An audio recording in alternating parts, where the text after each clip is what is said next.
What's up, Eagles? This is ENTV Movie Reviews. I'm Tori Puglisi. And I'm Lila Wilcoxon. And today we're going to be discussing Marvel's newest superhero movie, The Eternals. Spoilers for this movie are ahead, so if you haven't watched it yet and don't want the spoilers, click off now. So pretty much The Eternals is a group of immortal human-like creatures. They come to protect the Earth from the so-called deviants while still following Arishem's rule.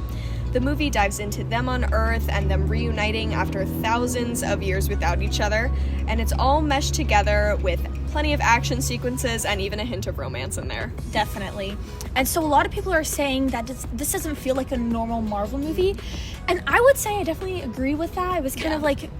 It felt very fresh in the sense of, like, you know, yes, there were references to, like, you know, some of the Avengers and everything like that, but it was, you know, an entirely separate, like, group of superheroes and everything. Yeah, I do agree. I think a lot of people were kind of taken off by the fact that it was different. I know it's been getting a lot of hate, but I don't necessarily agree with that. Despite it being different, I think it was still a really great movie and something that I'd recommend them to go see. You have to go in the mindset of it's not an Avengers movie. Yes. And I think that is how you're going to truly enjoy it, because if you go in expecting to, like, you know, see your favorite superheroes, like, obviously you're going to be disappointed. And so obviously with Marvel movies comes the post-credit scenes. Yes. And so with The Eternals, there are two. They were a little bit different. Most of them, you know, will hint at the future movies that are coming. And I think in some aspect it did do that, but instead of hinting to, you know, the next movie coming out in theaters, it more so hinted at, you know, future possibilities for maybe an Eternal sequel or even movies that are now branching off from different comic runs entirely.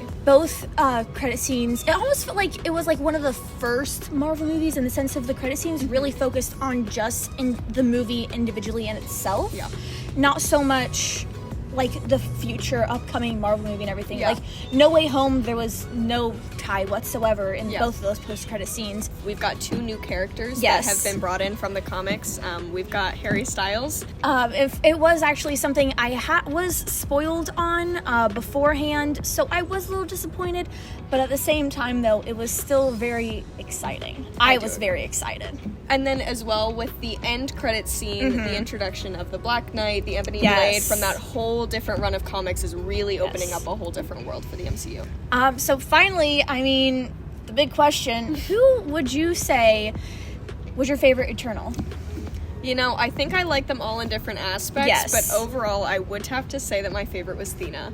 I think her character depth was amazing. Gave me kind of like Captain Marvel vibes from it, where she like could totally just run this ship on her own, but yet she still chooses to work with them. Yeah, she was really powerful. Oh yes, absolutely. Personally, I would have said Sprite. However, when the team kind of split, I was really disappointed, and I was kind of like, I understand why, but it still doesn't mean I'm very happy with it. However, I would say, honestly, my favorite Eternal was Phastos. Besides, like, his humor throughout and everything, I just really like, not so much like the tragic storyline, but, like, you know, his idea of, like, he wanted to help out, like, humankind so much and everyone on Earth, and he came up with all these inventions and everything, and, like, to kind of see how he, like, turned his back after, like, he realized how, like, what damage his inventions can do. But I will say, like, you know, it was just overall great with the Eternals, how, like, diverse of a cast we had. I mean, we have the first deaf superhero, I believe the first openly gay superhero, and just, like, that's just two characters out of the entire cast. Like, we saw, like, such a variety of, like, ethnicities, race.